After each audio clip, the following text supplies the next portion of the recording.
Definitely be some footage of some more racing coming, and whatever else comes up along the way. Who knows? I might break it. Maybe we'll get a transmission video. A few moments later. Well, that's not good.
Ceux qui étaient à droite de la piste, on l'a tout vu, ça l'a viré de sourd, quasiment la longueur du ciment au complet, on a cassé sur la piste.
That's that DSM life.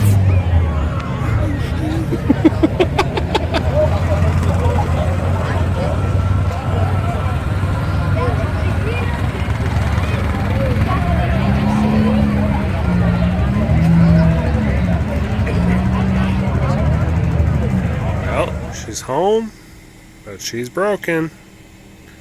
Guess I shouldn't have said anything about that in the last video, but hey, that's part of racing. Pretty sure I just broke the transfer case. There's no funny noises in the transmission or anything. It just doesn't want to go anywhere. So the axles look fine. So that is still the original transfer case in the car, and I have a few spares. So if that's all it is, hey, that's great, and that's an easy fix. So I'm sure I'll have a video update when we find out exactly what the problem is. She went 7-0 at 107 tonight, so that's not a bad first outing on the 8th mile.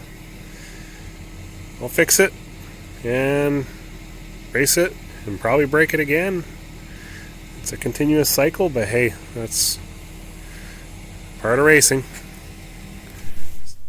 It would appear to be missing something.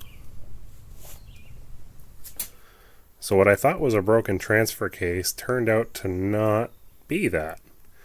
It was kind of giving the same symptoms, like you put it in gear and the car didn't want to go anywhere. I thought either it was a transfer case or an axle broke, and you put it in gear, it doesn't go anywhere, but it wasn't making any noise at all. Like you could hear the transmission spinning like normal, but the car just didn't go anywhere. So I thought either I stripped out the splines of the clutch disc, which is possible because I've come close to doing it before, or I had broken the transfer case, and thinking that, you know, it was the original transfer case in the car. That's very likely possible, but turns out that wasn't the case either. I jacked up the car and all four wheels were still moving in unison. It wasn't the case. So I dug into the transmission. I drained the oil from the transmission. There was